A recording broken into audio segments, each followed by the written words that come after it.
안녕하세요. 리오입니다. 이번 영상은 디즈니 플러스를 통해 볼 수 있는 드라마 최악의 악의 스토리와 결말을 나름대로 분석, 해석해보는 영상입니다. 재밌게 봐주시고 제가 영상을 계속 만들어 나갈 수 있게 구독과 좋아요로 응원 부탁드립니다. 두 사람은 결과적으로 임무를 성공적으로 마무리하게 됩니다. 하지만 두 사람의 관계는 사실상 끝난 것으로 보여집니다. 두 사람은 지금까지 자신이 알지 못했던 상대의 새로운 모습이나 감정을 보게 되었습니다. 유희정은 박준모의 폭력적이고 파괴적인 모습을 그리고 잔혹성에 물들어가며 변화하는 과정을 지켜봄으로써 일반적인 시선만으로 박준모를 바라볼 수 없게 됨으로써 박준모에 대한 마음이 점점 멀어지게 됩니다. 그런 유희정의 마음을 잘 보여주는 대사가 우리가 다시 돌아갈 수 있을까인 것으로 보입니다.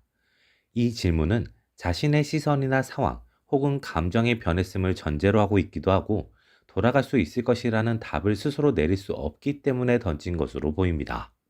동시에 유희정은 정길철과의 만남, 정길철이 자신에 전하는 진심으로 인해 감정적으로 흔들리게 되고 박준모, 정길철 모두에게 진심을 가지게 되면서 결과적으로 작전 이전과 같은 감정은 가질 수 없게 되어버립니다.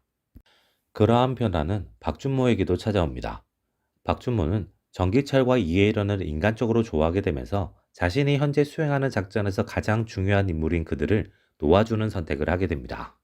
거기에 유희정이 오랜 시간 가지고 있던 정기철과의 목걸이, 그리고 새롭게 정기철에게 받은 목걸이를 하고 다니는 모습을 통해 현재의 유희정의 마음을 파악하게 됩니다. 거기에 자신이 그토록 그만두라고 부탁했지만 계속해서 임무에 함께하며 자신이 더욱 악으로 변할 수밖에 없게 만든 유희정에 대한 마음이 뒤섞이게 됩니다. 이를 통해 박준모는 자신이 인간적으로 좋아했던 정기철에 대한 마음과 유희정에게 새롭게 생겨버린 마음을 통해 유희정과의 원래의 관계로 돌아가지 못하게 되어버립니다. 이 작품에서 변하지 않는 악은 정기철을 중심으로 한 한국 조직과 일본 조직, 그리고 이혜련을 중심으로 하는 중국 조직입니다. 이들은 계속해서 악행을 저질렀고 악행으로 쌓아올린 부를 통해 부족함 없는 삶을 누렸습니다. 그리고 자신들의 행동에 별다른 죄책감이 없었으며 나름의 핑계와 항변만이 존재했습니다. 이러한 이들을 잡기 위해 작전에 투입되었던 박준모와 유희정은 자신이 누군가를 다치게 하거나 죽여야 하는 상황과 타인의 마음을 이용한다는 것을 잘 알기에 계속해서 죄책감과 불안감에 휩싸이며 이들과 대비를 이루게 됩니다. 그리고 전기철과의 마지막 조우에서도 유희정은 그에 대한 죄값을 치를 것이라는 것을 이야기합니다. 그렇게 유희정은 자신들이 저지른 행동 속에서의 문제 요소는 계속 안고 가겠다는 것을 밝히지만 전기철도 이혜론도 그러지 않고 다른 방식으로 도피를 선택하게 됩니다. 이를 통해 전기철, 이혜련을 비롯한 이들은 변하지 않는 악으로 남고 박준모, 유희정은 정의를 추구하기 위해 악에 물들어버린 이들이 되어버립니다. 그리고 특징적인 악이 더 있습니다. 바로 자신의 성과를 위해, 자신이 생각하는 정의를 위해 사람들을 거침없이 이용하는 조창식입니다. 조창식은 임무의 위험성을 알고 연계나 상황에 따라 변수가 많이 생길 수 있음을 알고 박준모, 유희정, 정기철의 관계까지 알면서 망설임 없이 유희정을 상황에 투입시킵니다. 거기에 점점 정신적으로 지쳐가는 박준모를 임무 성공을 위해 더 몰아붙이며 석도영의 죽음까지 감추게 됩니다. 작전의 성공을 위해서 냉철한 판단력을 보여줬다고 평가할 수도 있겠지만 강남연합을 잡고 거기서부터 수사를 확장시켜 나가는 선택지 대신 타인의 위험과 희생을 담보로 자신이 편한 상태로 원하는 성과를 얻기 위해서 타인을 과하게 이용하고 내몬 것이라고 평가하는 것이 더 정확해 보입니다. 이를 통해 사회적인 악은 전기철, 이해련을 중심으로 하는 조직들이고 인간적인 악은 자신의 성과만을 위해 노력하는 조창식이 아닐까 싶습니다. 이 중에서도 제작진이 생각하는 최악의 악은 조창식인 것으로 보입니다. 그걸 반증하는 대사가 전기철이 마지막에 유희정과 박준모에게 하는 대사가 아닐까 싶습니다. 박준모는 이혜련도 전기철도 잡지 않는 선택을 합니다. 그 이유는 이 두 사람과 진심으로 소통했고 그 과정에서 마음이 가게 되었기 때문입니다. 그러한 박준모의 선택으로 이혜련 전기철은 원한다면 새로운 곳에서 새로운 삶을 살 수 있게 되었습니다. 이혜련은 박준모에게 강한 배신감을 느꼈지만 여전히 박준모를 향한 마음이 남아있었고 자신이 지금까지 저질렀던 죄로 인한 결과이기 때문에 비교적 상황에 순응하는 모습을 보여주며 박준모가 말한 대로 한국, 중국, 일본이 아닌 다른 곳으로 떠나게 됩니다. 정기철은 박준모뿐 아니라 유희정에게도 강한 배신감을 느끼게 되면서 두 사람을 찾아오는 선택을 하게 됩니다. 두 사람을 위협하거나 공격하는 대신 그들 앞에서 죽음으로써 그들에게 자신의 배신감만큼 죄책감을 더해주기 위한 시도를 합니다. 특징적인 점은 박준모가 가만히 있어도 죽을 정기철을 사살한다는 점입니다. 그 행동의 이유는 크게 두 가지가 아닐까 싶습니다. 첫 번째는 정기철이 종교를 가지고 있었다는 것입니다. 정기철의 종교 교리상 스스로 목숨을 끊는 것은 큰 죄이기 때문에 그것을 막고 정기철에게 영혼의 안식을 주고 싶어서가 아닐까 싶습니다. 두 번째는 정기철의 시신의 훼손을 막기 위해서입니다. 정기철이 스스로 머리를 쏘면 시신이 심하게 훼손되어 얼굴을 알아볼 수 없는 상황이 생길 수 있고, 정기철의 가족들이 정기철의 마지막을 너무 참혹하게 목격하지 않게 하기 위해서가 아닐까 싶습니다. 즉, 박준모는 자신이 정기철을 죽였다는 죄책감을 그냥 안고 가더라도 정기철에게 자신이 줄 수 있는 마지막 안식을 주고 싶었던 것으로 보입니다.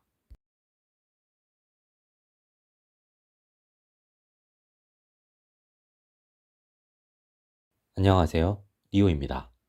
이번 영상은 디즈니 플러스를 통해 볼 수 있는 드라마 최악의 악의 솔직 후기 리뷰입니다. 재밌게 봐주시고 제가 영상을 계속 만들어 나갈 수 있게 구독과 좋아요로 응원 부탁드립니다.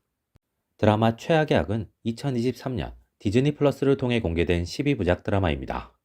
지창욱, 위아준, 임세미, 김영서 배우가 주연으로 출연하며 장르는 범죄, 액션, 느와르입니다. 등급은 청소년 관람 불가입니다. 1990년대를 배경으로 마약 조직의 소탕을 위해 언더커버로 활동하는 경찰의 이야기입니다. IMDb에서 8.3, 키노라이츠에서 3.8이라는 높은 평점을 얻고 있는 작품입니다.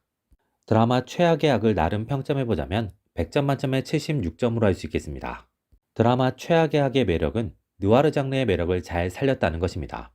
액션성과 잔혹성, 그리고 관계와 사건의 긴장감과 함께 느와르라는 장르가 가진 매력을 잘 버무려서 익숙한 듯 새로운 작품을 잘 만들어냈습니다. 거기에 배우들의 연기력이 좋아서 몰입감이 깨지거나 어색한 부분 없이 끝까지 볼 수 있다는 것도 큰 매력입니다. 드라마 최악의 악에서는 계속된 사건으로 인한 부담감으로 인한 호불호 요소가 있을 수 있어 보입니다. 계속된 사건을 통해서 몰입감과 흥미를 유지하는 것은 긍정적이지만 그 사건들이나 상황들이 계속 부정적인 결과를 쌓아감으로 인해 장르적인 재미가 분명한 만큼 반대로 느껴지는 심리적인 압박이 있는 드라마입니다. 드라마 최악의 악을 짧게 소개한다면 느와르 장르의 매력을 잘 표현하고 만들어낸 드라마라고 할 수 있겠습니다. 박준모는 경찰입니다. 뛰어난 수사 능력과 전투 능력을 갖췄지만 아버지가 마약 범죄자라는 사실로 인해 승진 루트를 타지 못하면서 지방에서 경찰 일을 해야만 하는 상황입니다. 박준모의 아내 유희정은 경찰 가문의 딸로 본인도 경찰이며 엘리트 코스를 밟아나가고 있습니다. 유희정은 박준모를 진심으로 사랑하고 아끼지만 그녀의 아버지나 오빠는 은근히 박준모를 무시하고 있습니다. 그때 박준모를 경찰로 이끌어주고 믿을 수 있는 형이자 선배인 석도영이 하나의 제안을 해옵니다. 현재 서울을 중심으로 퍼지고 있는 마약 사건을 함께 해결해보자는 것입니다. 박준모는 괜히 위험한 일을 하면서 유희정에게 걱정을 늘리는 것은 피하고 싶고, 자신의 아버지로 인해 일이 틀어지거나 새로운 문제가 생길 가능성으로 인해 거절하게 됩니다. 하지만 어려운 임무인 만큼 특진이 걸리게 되면서 임무만 성공한다면 더 이상 처가에서 무시당할 일은 없어진다는 것과 자신과 같은 피해자를 또 만들지 않기 위해서라도 움직여보자는 석도영의 제안으로 인해 결국 박준모는 마약 사건에 함께하기로 합니다. 그리고 강남연합과 일본, 중국의 삼각무역을 완벽하게 깨고 한꺼번에 검거하는 결정적인 순간을 만들어내기 위해서 강남연합의 특징을 이용해 새로운 신분 권승호로 위장해 강남연합의 신뢰를 얻고 내부로 들어가기 위해 노력하기 시작합니다.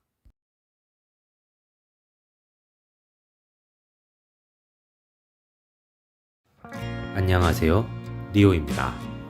이번 영상은 디즈니 플러스와 웨이브를 통해 볼 수 있는 드라마 악귀의 캐릭터를 욕망과 관련해서 분석을 해보는 영상입니다. 재밌게 봐주시고 구독과 좋아요 부탁드립니다. 나병이는 부와 관련된 욕망을 가진 인물로 그려집니다. 다른 이들보다 훨씬 크게 부와 관련된 욕망을 가진 인물이며 자신의 욕망을 채우기 위해 악귀를 만들어내는 인물입니다. 특징적인 점은 다른 누구보다 부를 원하는 인물이며 악귀를 통해 원하는 부를 얻어가지만 악귀를 통한 직접적인 피해는 입지 않는다는 것입니다. 그렇기에 남편이든 자식이든 더 이상 악귀를 통한 부의 축적을 원하지 않는 상황에서도 악귀를 놓지 못하고 계속해서 부의 축적을 원해서 남편도 자식도 죽음으로 몰아넣게 됩니다. 즉, 부의 축적을 위해서라면 자신을 제외한 사람의 아픔도 죽음도 아랑곳하지 않습니다. 그저 그들의 희생을 바탕으로 부만 축적할 수 있으면 됩니다. 하지만 악귀의 힘에 의해 스스로 목숨을 끊는 것으로 위장당해 살해당하는 사람들을 직접적으로 봐왔기 때문에 악귀에 대한 두려움은 분명히 가지고 있습니다. 하지만 그 두려움보다는 부에 대한 열망이 훨씬 강한 인물인 것으로 보입니다. 부와 관련해서 나병이의 특징적인 점은 부의 축적에만 관심이 있다는 것입니다. 축적된 부를 쓰면서 느끼는 즐거움은 특별히 없고 그저 자신이 부를 쌓는 것에 만족과 욕망을 느끼고 있다는 것입니다. 그렇기에 회사를 비롯한 자신의 기반적인 일을 모두 김치원에게 맡겨두고 자신은 그저 외부와 단절된 상태에서 감시와 보호를 위한 CCTV를 잔뜩 설치해두고 서재에서 시간을 보낼 뿐입니다. 그래서 나병이는 누구보다 강한 욕망을 가지고 있지만 가장 헛되고 가치가 없는 욕망을 가지고 있는 인물입니다. 구강모는 자신의 현실적인 삶을 위한 욕망을 가지고 있습니다. 구강모는 결혼과 2세의 출산, 그리고 자신이 모셔야 하는 어머니를 위해 안정적인 부가 필요했습니다. 대학 교수라는 명확한 직업이 있었기 때문에 수익 자체에 문제가 있는 것은 아니지만 좋은 집을 원하는 시기에 얻을 수 있는 것과 그를 위한 자금 조달이 원활하게 가능할 수 있는 것은 정말 큰 운이 따르거나 시기, 상황이 모두 맞아야 하는 문제이기 때문에 스스로 해결하기 어렵다고 판단했을 가능성이 높습니다. 동시에 유전병으로 추측되는 눈의 질환으로 인한 실명을 막고 싶은 욕망이 있습니다. 실명으로 인한 삶의 붕괴와 그 붕괴에 따라오는 다양한 문제에 대한 두려움이 있었을 것으로 추정됩니다. 현대의 의학의 힘으로 실명을 막을 수 없다는 것을 알게 된 구강모는 자신의 삶을 위해, 가족을 위해 악귀를 간절히 원하게 되었고 때마침 아들을 악귀에서 구하기 위해 움직였던 염혜상의 어머니 전혜리를 통해 악귀를 자신에게 붙게 만들면서 원하던 것을 얻어냅니다.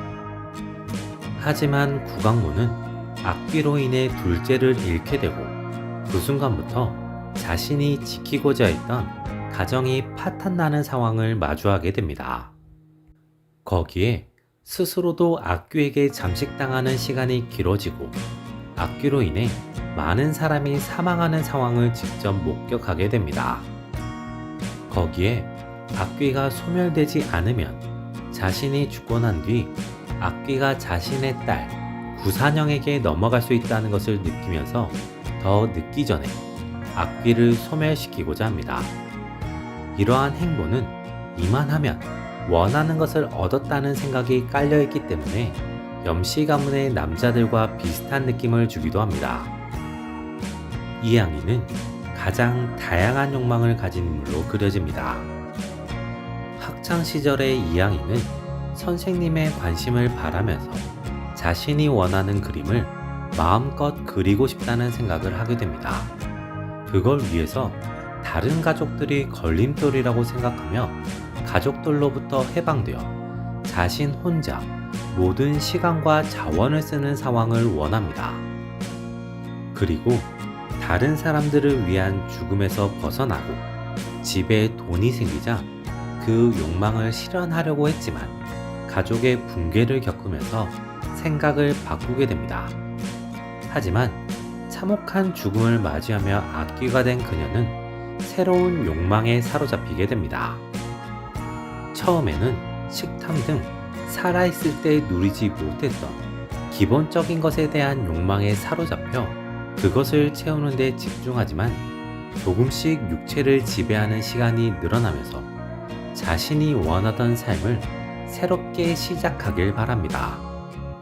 그걸 위해서 구산형의 몸을 빼앗기로 하고 자신을 구속하고 있는 억제 장치를 제거하기 위해서 염해상을 이용합니다.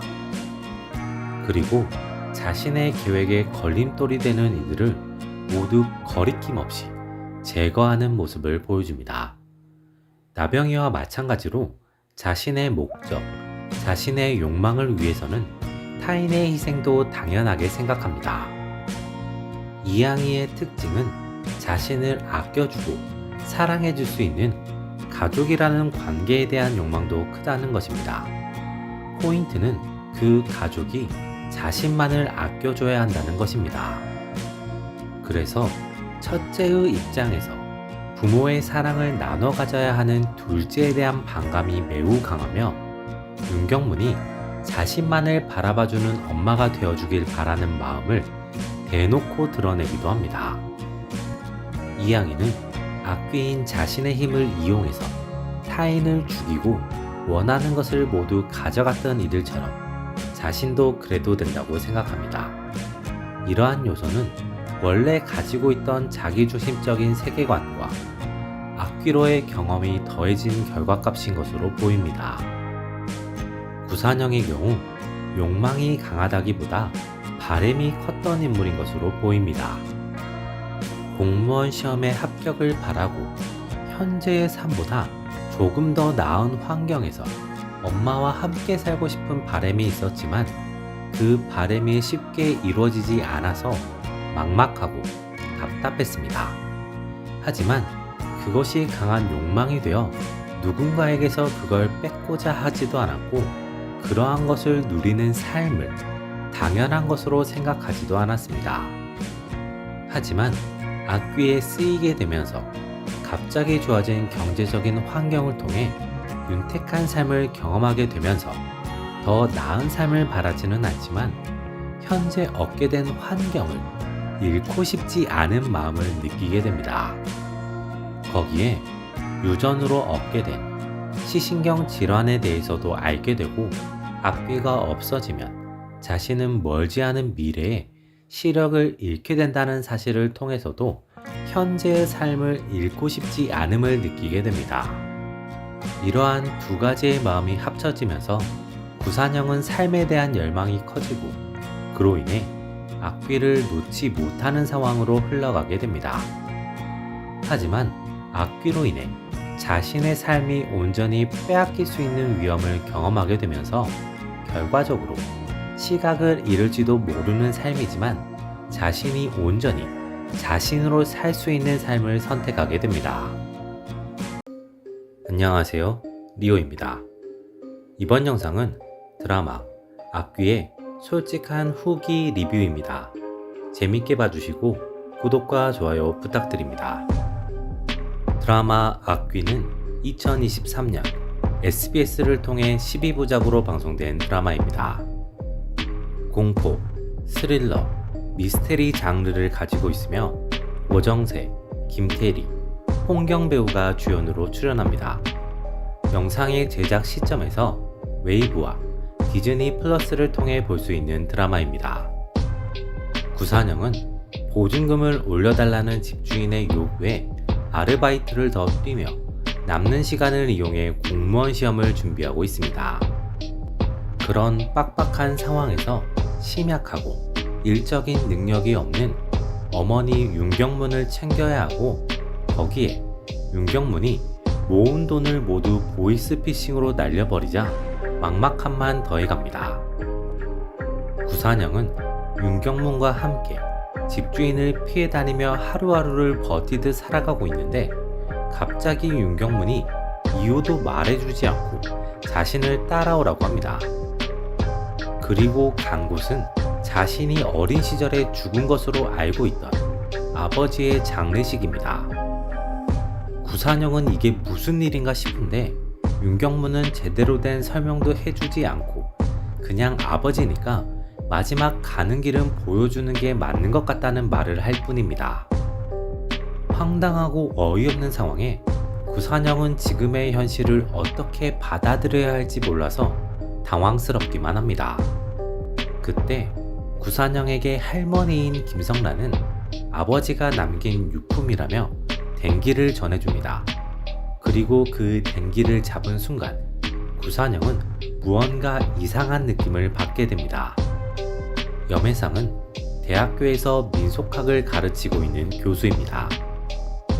그는 자신의 어머니가 악귀에 의해 살해당했다고 믿으며 그 악귀를 쫓는 것에 온 힘을 다하고 있습니다.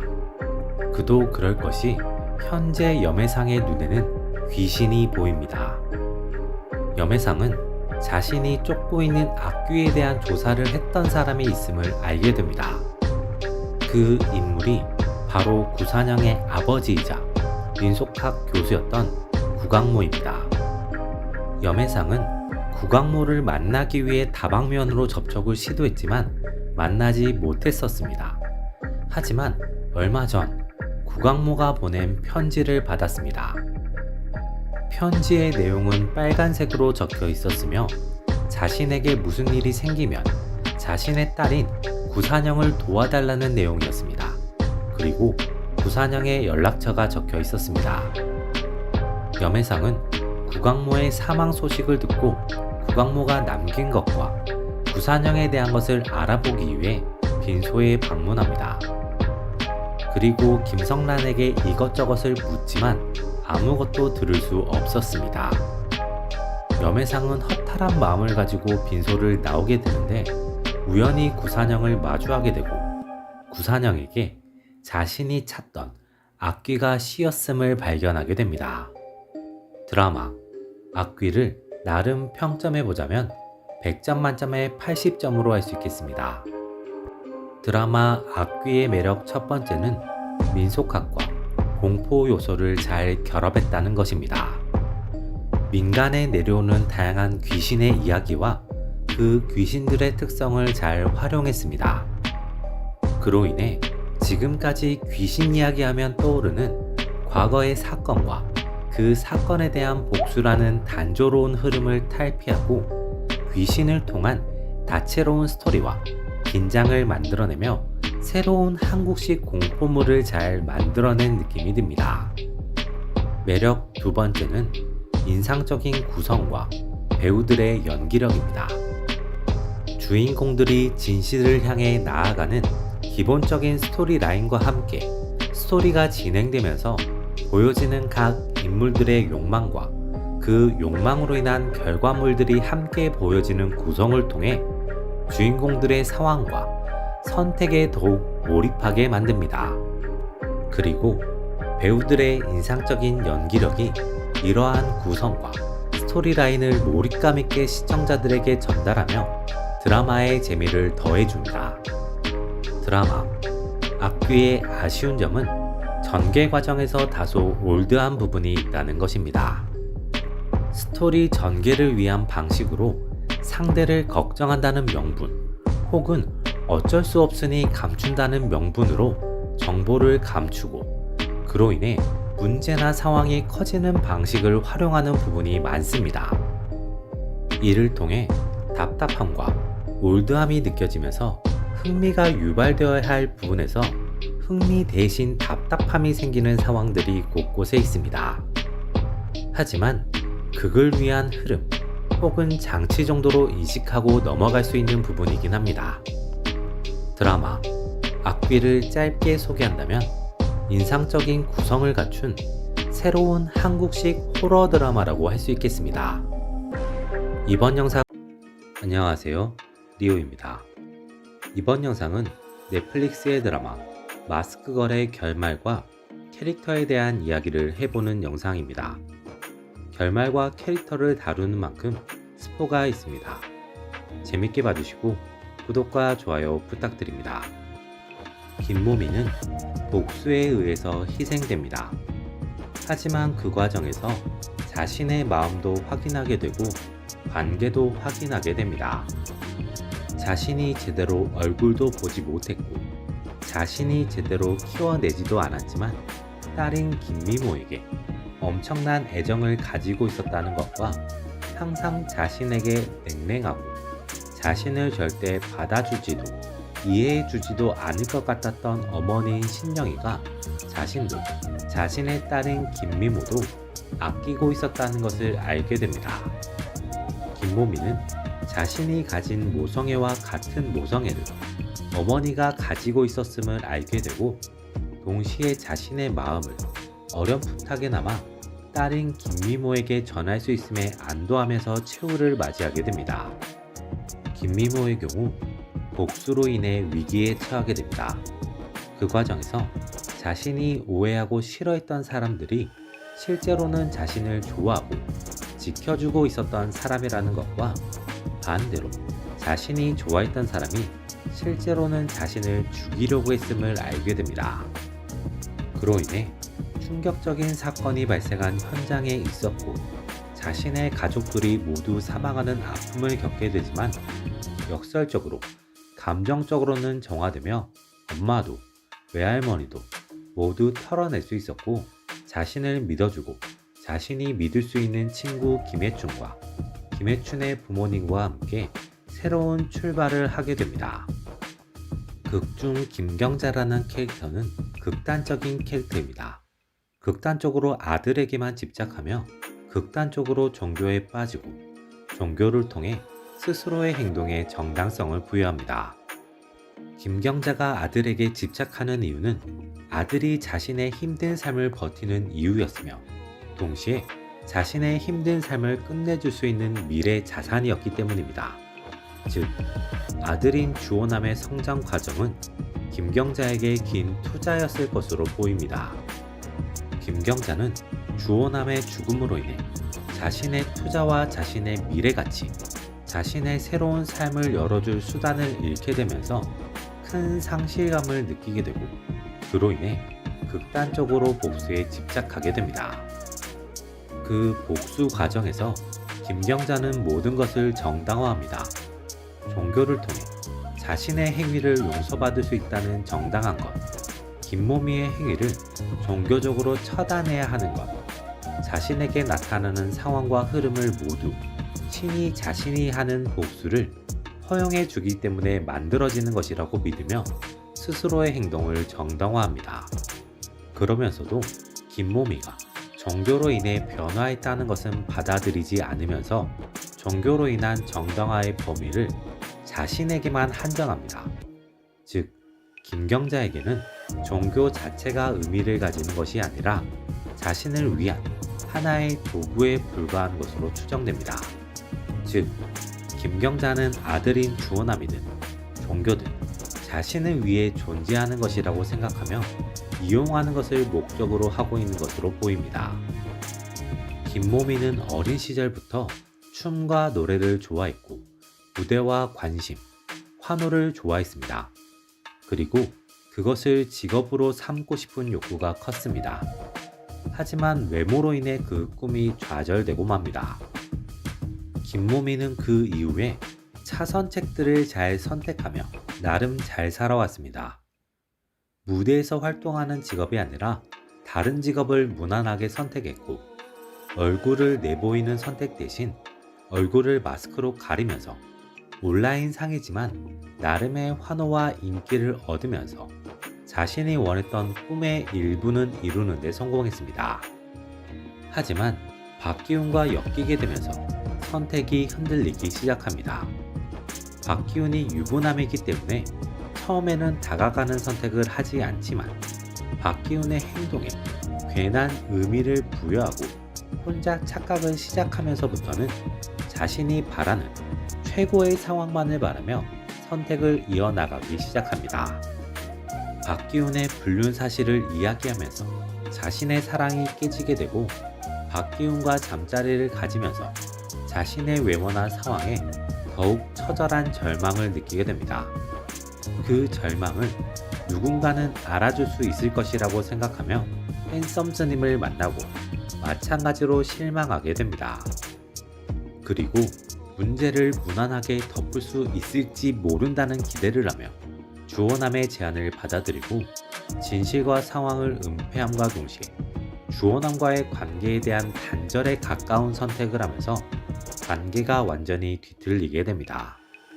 김모미는 그 뒤틀린 관계 속에서 완전한 단절을 만들어내지 않고 애매하게 자신을 그리고 주원남과의 관계를 테스트해보는 선택을 하면서 자신이 범죄를 저지르게 되고 그 범죄로 인해 스스로 위기를 자초하게 됩니다. 김모미는 어쩌면 자신 그 자체로 인정받고 싶었을지도 모릅니다. 그래서 성형에 대한 욕구가 언제나 있었고 돈도 있었던 것으로 보이지만 실행하지 못했었습니다. 하지만 결과적으로 박기훈, 핸섬 스님을 겪으면서 자신 자체로는 인정받을 수 없다는 절망을 느끼고 주원남의 범죄에서 도피하기 위해 성형을 하게 됩니다. 모녀의 관계는 극중에서 잘 다뤄지지 않지만 친밀한 관계는 아닌 것으로 보입니다. 신영이는 어린 김모미가 춤을 추고 무대를 즐기는 것은 귀엽게 봐왔으나 성장 과정에서도 춤과 노래에 빠져있는 것을 못마땅하게 여긴 것으로 추정할 수 있습니다. 신영이와 김모미의 관계는 김경자와 주호남의 관계와 반대에 있는 듯 보입니다.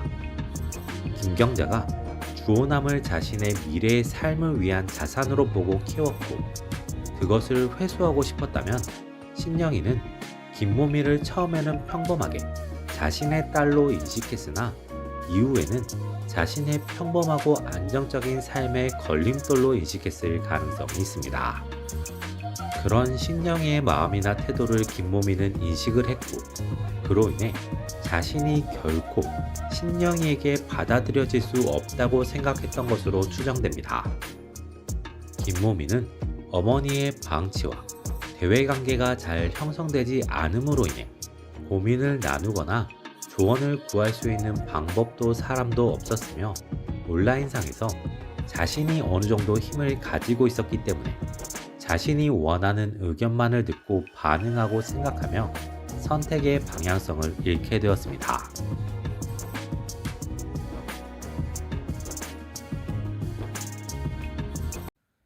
안녕하세요, 리오입니다.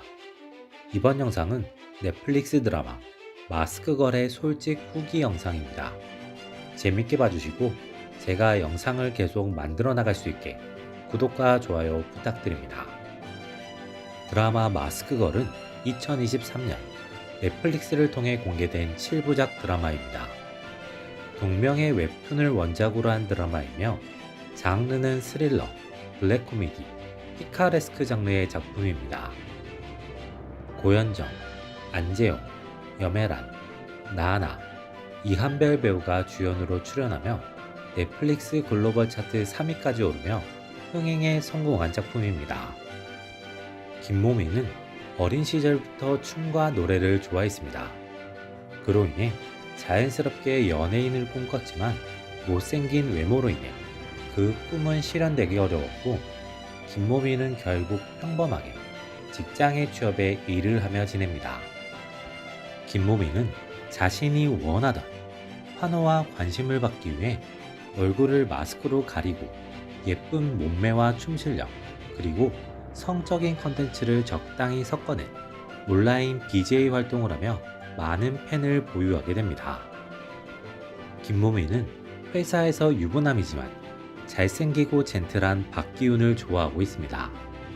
그러면 안 된다고 생각하면서도 계속 박기훈에게 관심이 가고 가까워지고 싶고 박기훈의 사소한 말과 행동에 의미를 부여하며 망상을 이어나가게 됩니다.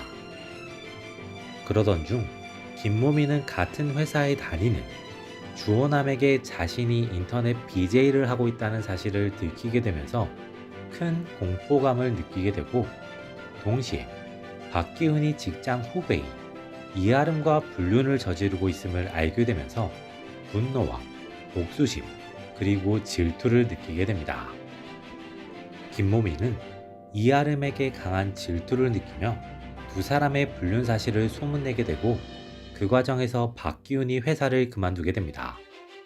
김모미는 만취한 박기훈을 모텔로 데리고 가고 성관계를 하게 되지만 다음날 기겁하는 박기훈의 모습에 충격을 받고 자신의 방송에서 만취한 상태로 전라로 춤을 추면서 방송 정지를 받게 됩니다. 김모미는 일상의 스트레스를 풀 방법도 없어지고 자신이 원했던 관심과 환호의 공간도 잃게 되고 바뀐과의 관계를 통한 상처로 인해 방황하게 되고 충동적인 선택을 하게 됩니다. 드라마 마스크걸을 나름 평점해보자면 100점 만점에 75점으로 할 수 있겠습니다. 드라마 마스크걸의 매력은 확실한 개성입니다. 주인공인 김모미가 가진 캐릭터성이 확실한 개성을 가지고 있고 김모미가 가진 욕망과 욕구가 극에서 자연스럽게 표출되며 상황과 사건에 자연스럽게 집중하게 만들어줍니다. 그리고 그런 김모미와 함께 다양한 이기적인 캐릭터들이 엮이게 됨으로써 벌어지는 사건과 상황을 통해 다양한 어둠을 보여주는 것도 특징이자 매력이라고 할 수 있겠습니다. 드라마 마스크걸의 개인적인 아쉬운 점은 다소 애매한 개연성입니다. 시청자에게 해석을 맡기기 위해 제작진의 생각을 명확하게 전달하지 않은 것은 하나의 매력이자 장점일 수 있으나 그로 인해 김몸이라는 인물의 선택이 쉽게 납득되지 않는 부분들이 존재합니다. 그로 인해 인물과 상황에 집중은 하게 되지만 몰입 혹은 이입돼서 사건이나 스토리를 즐기기보다 한 걸음 떨어져서 관찰하게 되는 느낌이 들었습니다. 드라마 마스크걸을 짧게 소개한다면 확실한 개성을 통해 장르의 매력을 잘 살린 드라마라고 할 수 있겠습니다. 안녕하세요. 리오입니다. 이번 영상은 넷플릭스를 통해 볼 수 있는 드라마 삼체의 솔직한 후기와 결말과 나름의 해석 그리고 스토리에 대한 이야기를 해보는 영상입니다. 재밌게 봐주시고 제가 영상을 계속 만들어 나갈 수 있게 구독과 좋아요로 응원 부탁드립니다. 드라마 삼체는 국내 기준 2024년 넷플릭스를 통해 공개된 작품으로 동명의 소설을 원작으로 하는 작품입니다. 청소년 관람 불가 등급의 8부작 작품으로 외계 문명과의 접촉부터 침략 혹은 전쟁을 대비하는 과정이 그려지는 작품입니다. 삼체만의 자체적인 결말, 엔딩이 있다고 보기 어려우며 시즌2로 이어질 수밖에 없는 스토리를 가지고 있습니다. 이러한 한계로 인해 각 매체별로 시청자들의 평점이 크게 갈리는 작품이지만 기본적으로 스토리와 구성에 있어서는 대체적으로 호평이 있는 작품입니다. 드라마 삼체를 나름대로 평점해보자면 100점 만점에 80점으로 할 수 있겠습니다. 드라마 삼체의 매력 첫 번째는 호기심을 자극하는 다양한 요소입니다. 삼체라고 불리는 외계 문명이 가진 신비한 기술력과 그들의 특색이 인상적으로 다가옵니다. 그를 통해 극의 방향이 예측하기 어렵고 그만큼 신선하고 새롭게 다가오며 호기심을 자극합니다. 매력 두 번째는 구성입니다. 처음에는 예원재에게, 그 다음에는 오기에게, 그 다음에는 진에게 차례로 포커싱을 주며 그 인물들이 겪는 상황과 심리를 시청자에게 효과적으로 전달합니다. 그로 인해 자연스럽게 캐릭터를 이해하게 되고 그 캐릭터에 빠져들어 자연스럽게 스토리에 몰입되게 만들어줍니다. 이를 통해 상황과 사건을 조금 더 입체적으로 보게 만들어주고 삼체라는 외계 문명을 다양한 시각으로 볼 수 있게 만들어줍니다. 드라마 삼체의 아쉬운 점 첫 번째는 끝나지 않은 스토리입니다. 8부작의 드라마가 자체적인 엔딩이 없는 상황에서 마무리됨으로써 아쉬움을 남깁니다. 아직 시즌2에 대한 명확한 발표가 없는 상황이기 때문에 이 아쉬움은 더 크게 다가오기도 하고 약간의 찝찝함을 남기기도 합니다. 아쉬움 두 번째는 다소 직관적인 인물들입니다. 삼체라는 외계 문명에 대한 호기심을 불러일으키기 위해 인물에게 포커싱을 한 점은 좋았지만 그로 인해 인물들이 비교적 단조로워진 느낌이 듭니다. 인물들이 가진 목표와 지향점이 너무 확실하고 확고하면서 너무 맹목적으로 느껴지며 단조롭게 느껴지는 부분들이 있습니다. 하지만 이러한 직관적인 인물을 통해 삼체라는 존재에 대한 호기심이 증폭되고 사건이 더 선명하게 전달되는 만큼 단점이라고 보기는 어렵습니다. 드라마 삼체는 스토리와 외계 문명이 인상적으로 다가오긴 하지만 다소 단조롭게 느껴지는 캐릭터와 결말이 없는 스토리로 인해 아쉬움도 가진 장단점이 확실한 드라마입니다. 과학자인 예원재는 1966년 문화 대혁명으로 인해 사회주의와 반미에만 몰두한 홍위병들로 인해 아버지를 잃고 자신 역시 강제노역에 동원됩니다.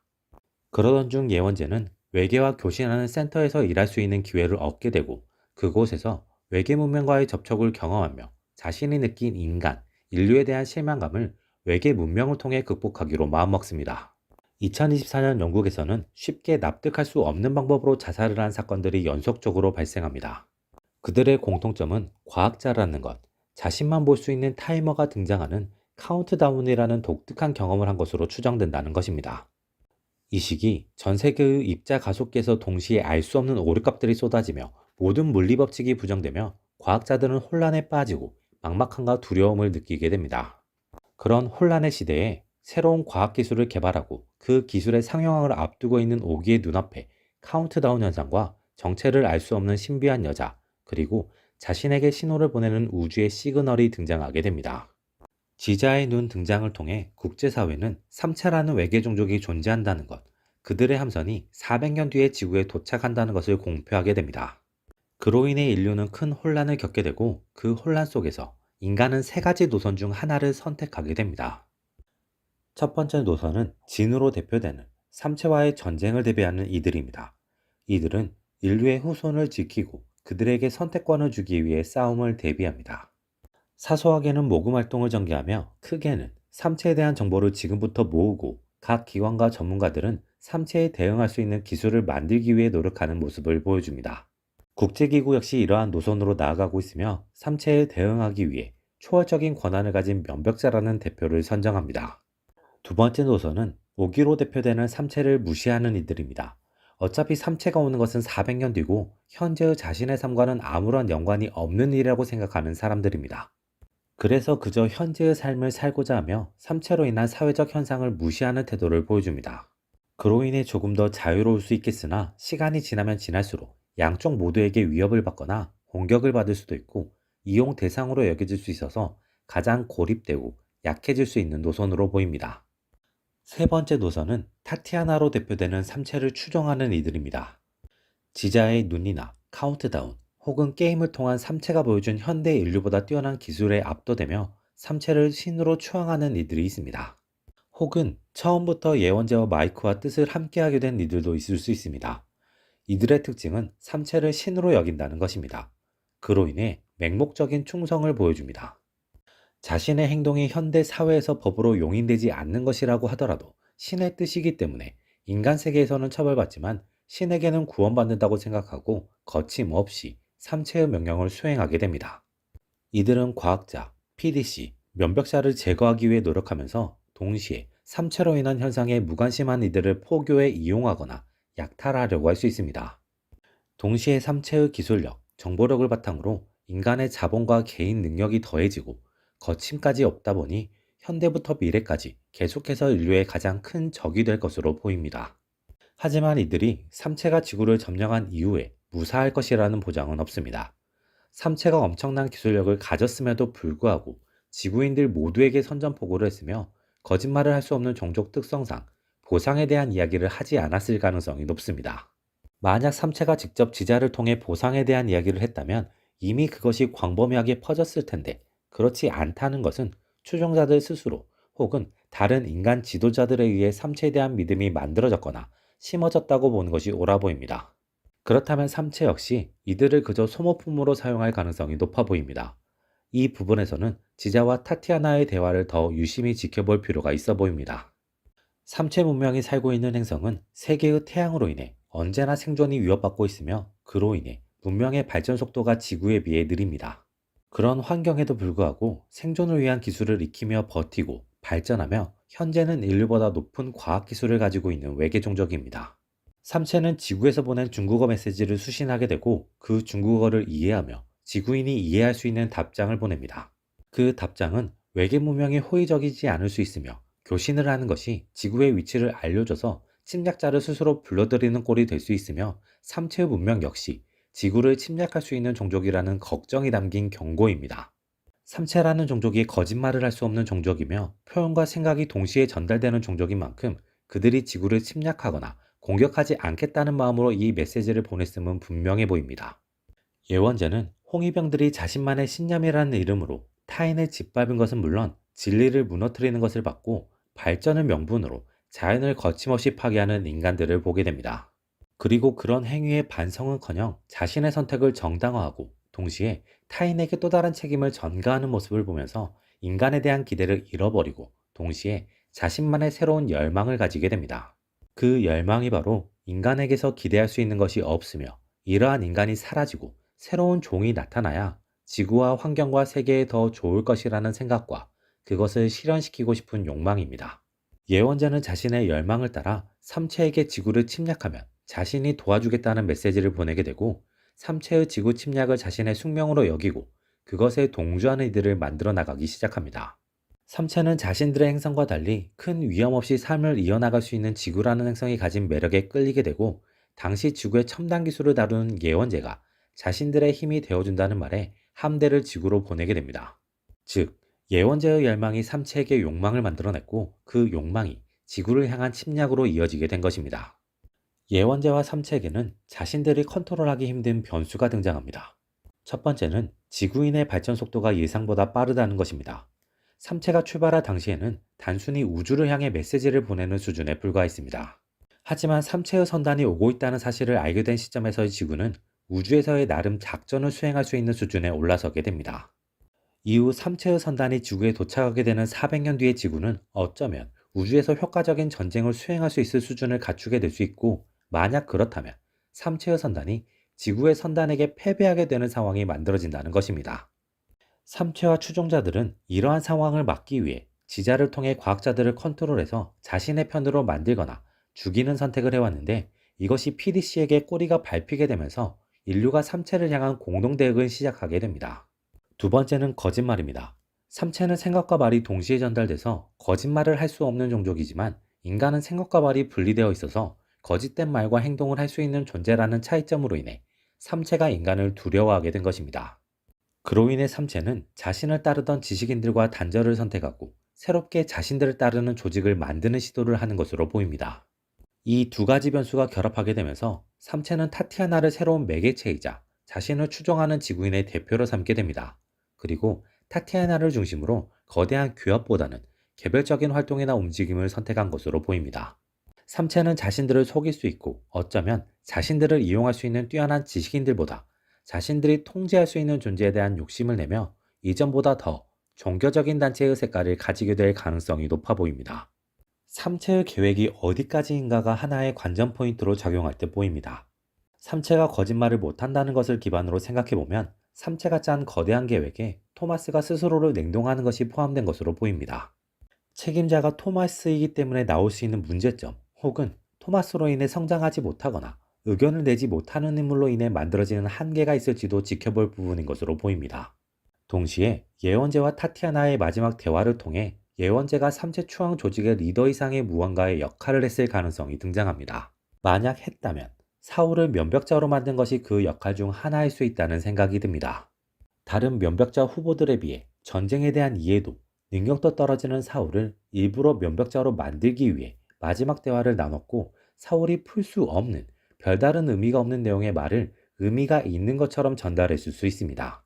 만약 안 했다면 예원제가 마지막에 자신이 인류에게 한 행동에 대한 일말의 죄책감이 들어서 혹은 자신의 딸에 대한 복잡한 감정이 들어서 혹은 둘 다의 마음으로 인류에 대한 기대감을 품어보는 마음에서 사울에게 조언을 해줬을 가능성도 있습니다.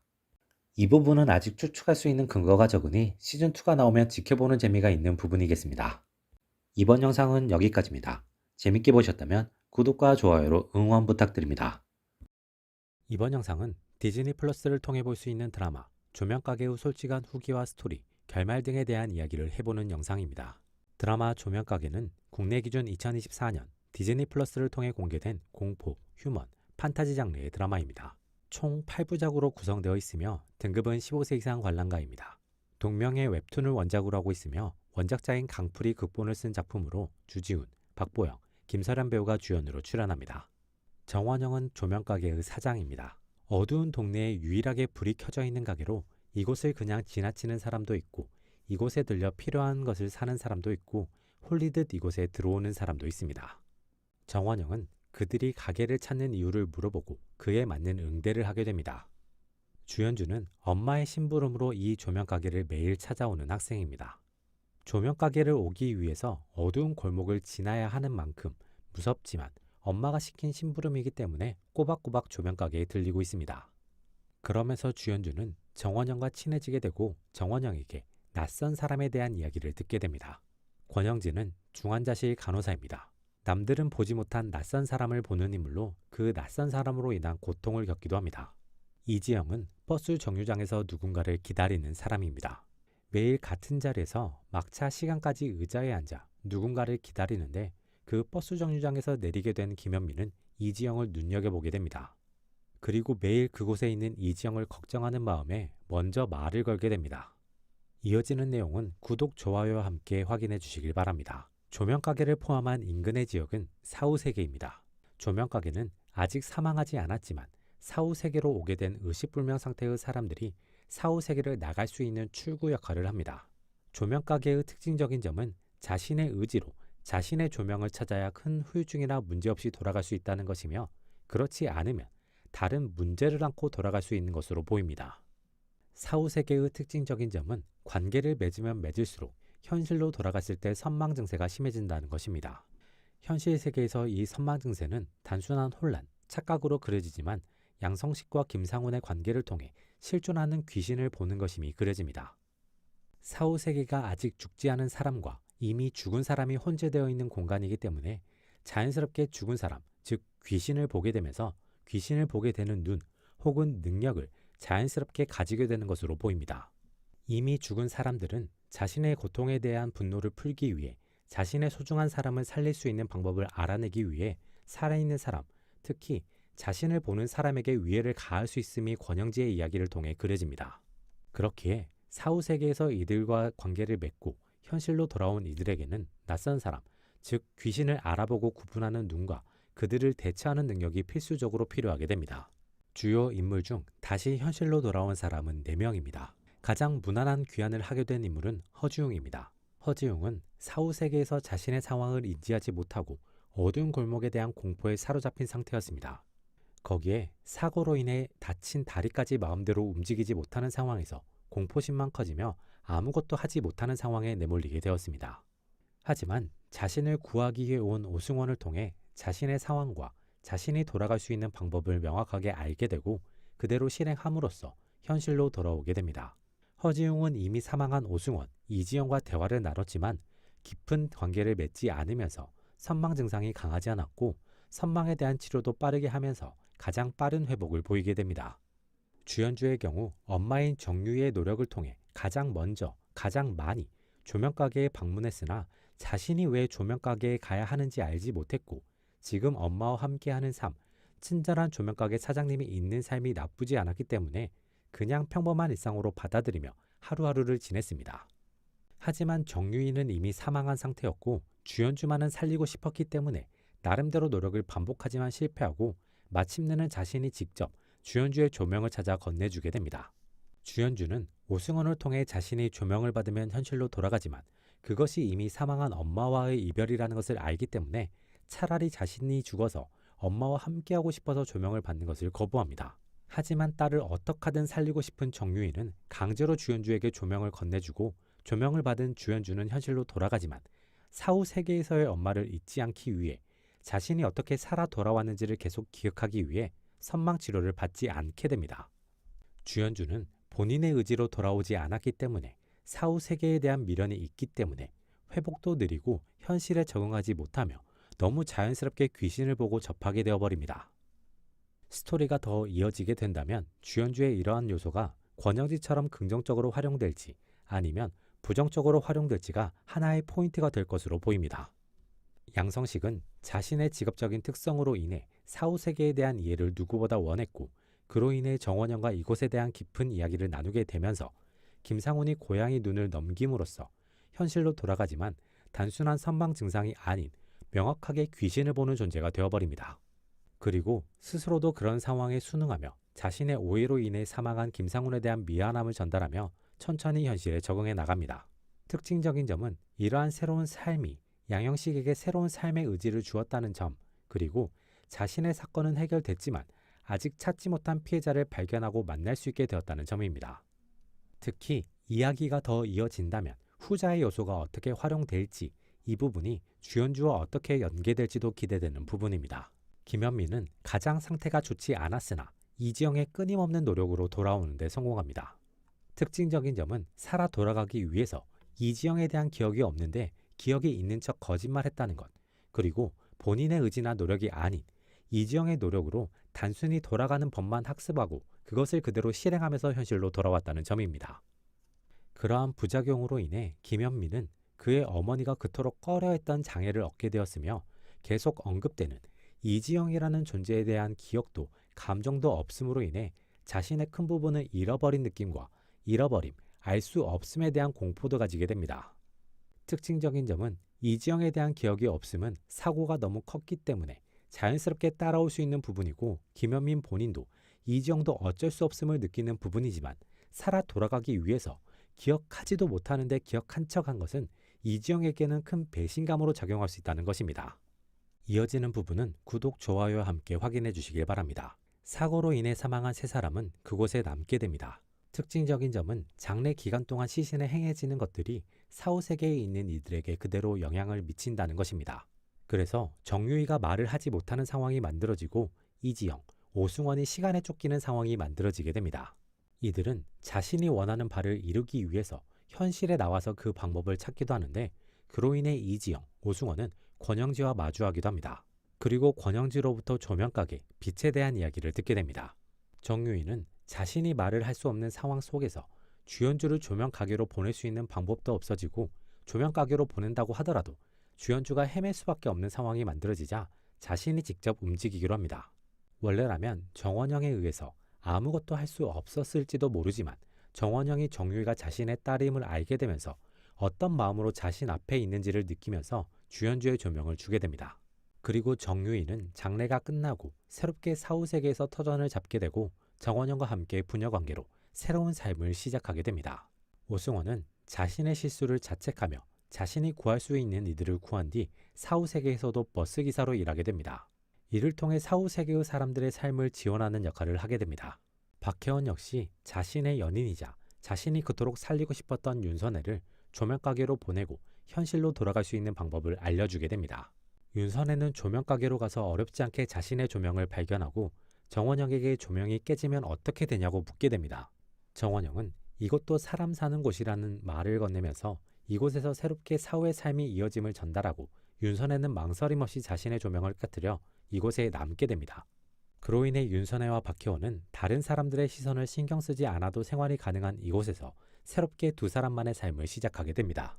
드라마 조명가게의 결말에는 남은 사람, 돌아온 사람 외에 다른 사람들이 존재합니다. 첫 번째는 원혼이 된 이지영입니다. 이지영은 김현민이 끝까지 자신을 기억하지 못했음에 큰 아쉬움과 서운함을 느끼게 되고 그 감정을 바탕으로 원혼이 됩니다. 이후의 스토리가 더 이어진다면 이지영이 원혼이 됨으로써 지금까지 자신이 느꼈던 부정적인 감정을 자신만의 방식으로 표출하거나 풀어낼 수 있음이 변수가 될 수 있습니다. 동시에 이지영과 양성식의 만남 그리고 그 사이에 있는 김현민의 생각과 선택이 어떻게 작용할지도 포인트가 될 것으로 보입니다. 두 번째로는 이미 디즈니 플러스를 통해 작품화된 무빙 속 캐릭터들의 등장입니다. 재생과 관련된 초능력을 가지고 있는 장희수, 시간을 멈출 수 있는 김영탁의 등장을 통해 디즈니 플러스 내에서 강풀 세계관이 만들어질 수 있음이 보여집니다. 그리고 이 두 캐릭터 모두 형사이자 귀신을 추적해서 정리해야 하는 양형식과 접점이 생겼다는 것이 포인트이며 특히 김영탁의 경우 자신이 귀신을 볼 수 있음을 양형식에게 간접적으로 언급하며 더 강한 접점이 만들어지게 됩니다. 이어지는 부분은 구독, 좋아요와 함께 확인해 주시길 바랍니다. 나름대로 드라마 조명가게를 평점해보자면 100점 만점에 95점으로 할 수 있겠습니다. 드라마 조명가게는 장르를 아우르며 다양한 재미를 전달하는 작품입니다. 초반에는 공포, 스릴러적 재미를 전달하며 후반에는 휴먼, 드라마적 재미를 전달하는 작품입니다. 특징적인 점은 조명가게 자체의 엔딩을 갖추면서도 새로운 세계관 확장 가능성과 시즌2에 대한 가능성을 확실히 열어뒀다는 것입니다. 양성식이라는 새로운 인물이 가지게 된 사명과 원혼이 된 이지영의 존재를 통해 시즌2의 가능성을 열어뒀습니다. 동시에 이미 디즈니 플러스로 극화되었고 시즌2까지 제작 확정된 무빙의 캐릭터들을 등장시킴으로써 작품 간의 연계나 강풀 작가의 다른 작품들을 아우르는 새로운 강풀 유니버스의 등장 가능성이 생기면서 기대감을 높였습니다. 개인적으로 조명가게는 드라마의 완성도도 만족스럽고 재밌었으며 다른 사람에게 고루 추천할 수 있는 작품이라고 생각됩니다. 이번 영상은 여기까지입니다. 재밌게 보셨길 바라며 구독과 좋아요 부탁드립니다.